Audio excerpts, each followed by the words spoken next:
राजकीय नेत्यांनी कोणाचा सत्कार करावा की सत्कार करू नये हा ज्याचा त्याचा प्रश्न आहे. त्या संदर्भात कोणालाही किंवा आम्हालाही त्याचा आक्षेप असण्याचं काही कारण नाही. आजचा जो मुद्दा आहे, अलीकडे राज्यामध्ये पोलीस पाटील पदाच्या अनेक जागा रिक्त होत्या. त्या रिक्त जागा शासनाने भरल्या आहेत. त्यासाठी लेखी परीक्षा, तोंडी परीक्षा घेतल्या. त्यातही अनेक वाद निर्माण झाले. मात्र त्यानंतर जे पात्र उमेदवार आहेत त्यांच्या निवडी झाल्या. त्यांना नियुक्ती आदेश दिले. अंबाजोगाई तालुक्यामध्ये अलीकडे ज्या गावच्या पोलीस पाटीलपदी, मग त्या महिला उमेदवार असतील किंवा पुरुष असतील, त्या सर्वांना नियुक्त्या दिल्यानंतर अलीकडे राजकीय नेत्याचा एक ट्रेंड बनला आहे की राजकीय नियुक्ती असो किंवा प्रशासकीय नियुक्ती असो, एवना एखाद्या प्रशासकीय कर्मचाऱ्यांची नियुक्ती झाली तरी त्याचा सत्कार करण्याची ही नवीन प्रथा सुरू झाली आहे.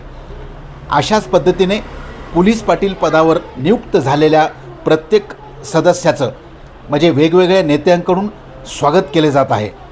नेमकं यामागचं काय कारण आहे? जरी ते पद राजकीय नसले तरी त्या नियुक्त्यामध्ये प्रशासकीय बाब आहे. उपजिल्हाधिकारी यांच्यामार्फत या नियुक्त्या केल्या जात आहेत. मग असे असताना, प्रशासकीय बाब असताना, ती कुठलीही राजकीय नियुक्ती नसताना राजकीय नेते एवढ्या मोठ्या प्रमाणात त्या नियुक्ती दिलेल्या पोलीस पाटलांचा सत्कार करून नेमके काय सांगू इच्छितात? सर्वात महत्त्वाचं म्हणजे अंबाजोगाई तालुका असो, शहर असो, ग्रामीण भाग असो, अनेक जनतेच्या समस्या जैसे थे आहेत. अनेक प्रश्न असे आहेत की त्या प्रश्नाची कधी चर्चाही झाली नाही. सत्ताधारी सोडा, विरोधक म्हणून जे स्वतः राजकीय नेते मिरवतात त्यांनीसुद्धा कधी या जनतेच्या प्रश्नावर लढा दिला नाही.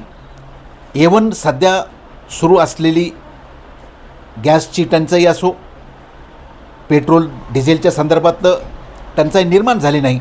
मात्र गॅसच्या एजन्सीच्या समोर अनेक शेकडो लोकांच्या उन्हामध्ये रांगा लागल्या आहेत.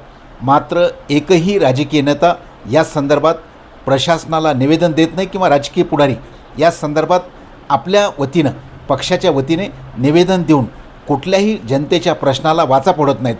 मात्र एक पुष्पगुच्छ घेऊन त्या नियुक्त झालेल्या त्या उमेदवारांनी आपल्या कौशल्यावर, आपल्या गुणवत्तेवर ते पद मिळवलेलं आहे.